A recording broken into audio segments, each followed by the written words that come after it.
It's Friday, January 22nd, and the time for your Barbados Today Morning News Update. The Antigua and Barbuda government says it will make a special plea to regional governments to foot the bill for outstanding severance payments to their nationals who were employed by LIAT.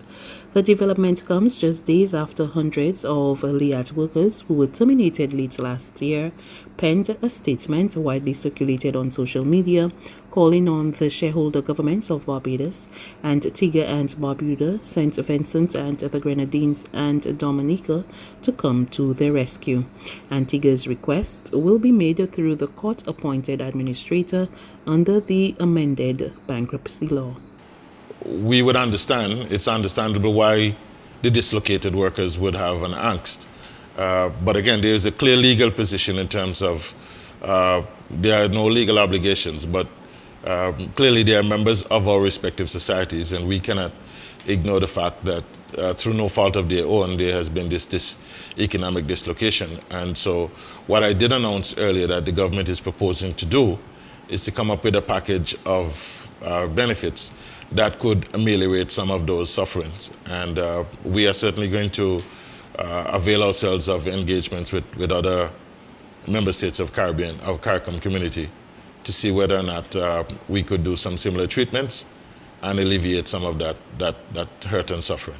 That was Antigua and Barbuda's Information Minister Melford Nicholas, who also disclosed that part of the plans may include scholarships to the University of the West Indies Five Islands campus. Given that they have been dislocated, we believe that there is an opportunity for many of them to retool themselves.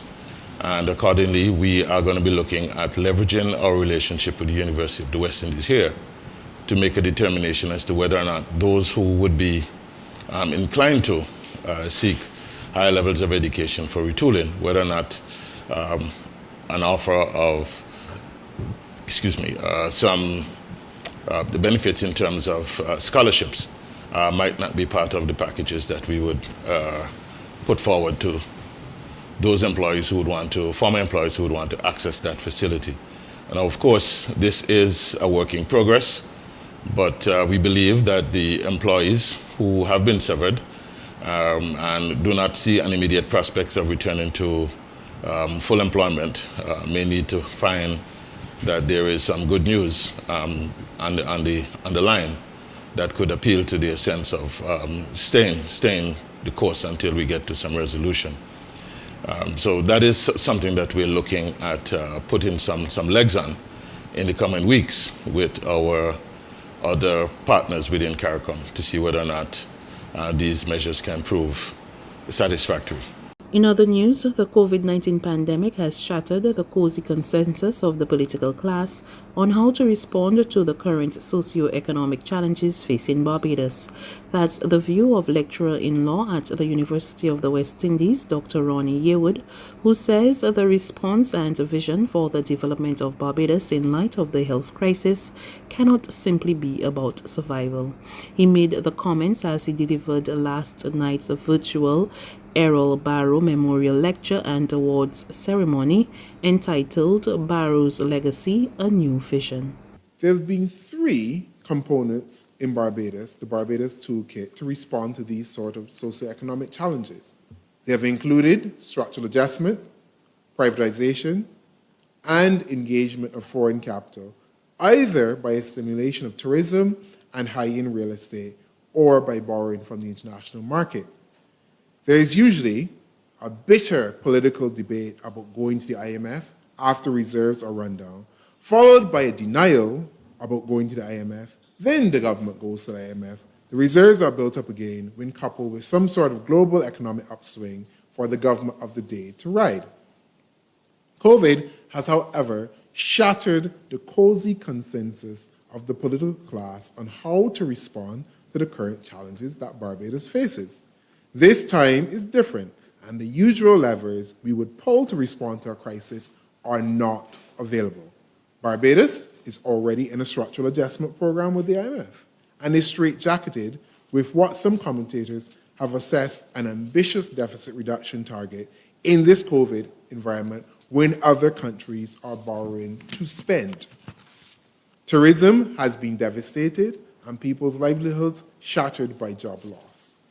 And there is little appetite for privatization when potential buyers are also pressed for resources. He said the political class needs to get creative with solutions to address the challenges. Surely, the response and the vision for the development of Barbados in the context of COVID cannot simply be survival, muddling through, and half measures of a move towards republicanism to renew the Barbadian spirit, especially if that attempt at constitutional and political renewal is unaccompanied by the changes such as term limits for prime ministers, ministerial codes of conduct, freedom of information act, integrity laws, campaign finance laws, anti-corruption laws, and the lot.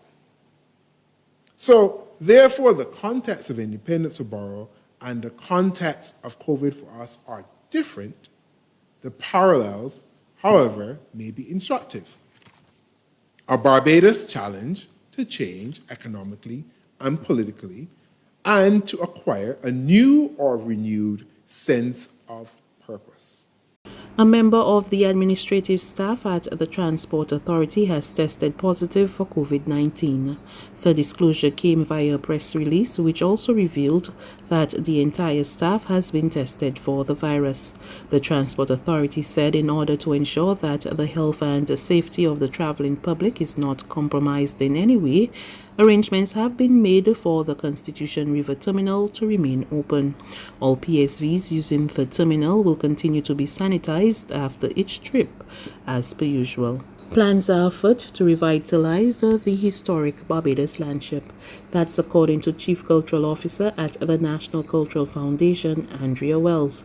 The Barbados landship has been suffering from dwindling numbers over the last decade, and Wells tells Barbados Today that government's approval of NCF's proposals will allow funding from central government to revive the association with refined activities. The plan is that once these proposals by the NCF are formally approved and approved for funding via central government, the NCF, along with the advisory committee of the landship, will be meeting with various stakeholders and key persons who care about, love, and really understand the importance of the landship, to consult to refine these programs and hopefully roll them out from the start of the new financial year.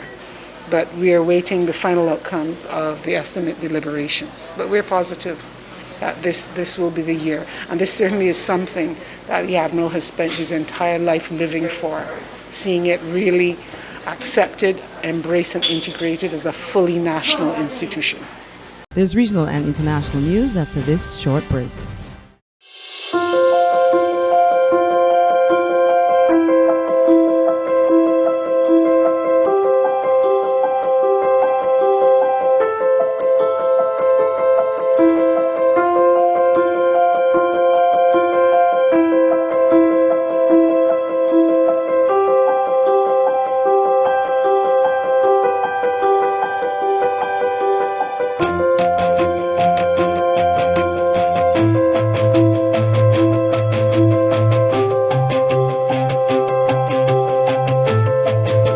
Barbados Today, news you can trust.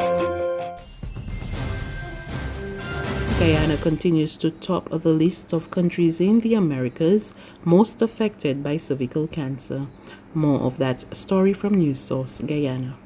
While figures for the last 2 reporting years are not immediately available, in 2018 there was an age-standardized incidence rate of 32.7 per 100,000 women. Between 2013 and 2017, cervical cancer was listed as the second most frequently diagnosed cancer in Guyana, with 523 new cases, or 16% of all reported cases. Based on information from the Ministry of Health, there were some 185 cervical cancer-related deaths. According to Dr. Martin Campbell of the Ministry of Health, the highest numbers of reported cervical cancer deaths are among women of African and East Indian descent. However, Amerindian women have a very high incidence of the human papilloma virus, which causes cervical cancer, with an increasing number of women under 25 being diagnosed. And finally, President Joe Biden has warned Americans that difficult days are ahead as the country continues to deal with the COVID-19 pandemic and predicted the U.S. death toll will surpass 500,000 next month. Biden made the dire predictions as he unveiled his new national strategy for COVID-19 response and pandemic preparedness plan to deal with the virus. This is a wartime undertaking. Biden signed executive orders that will establish a COVID-19 board to ramp up testing, address supply shortfalls, establish protocols for international travelers, and direct resources to hard-hit minority communities. And he reiterated his pledge of 100 million shots of the vaccine in his first 100 days. Let me be very clear. Things are going to continue to get worse before they get better. The death toll will likely top 500,000 next month.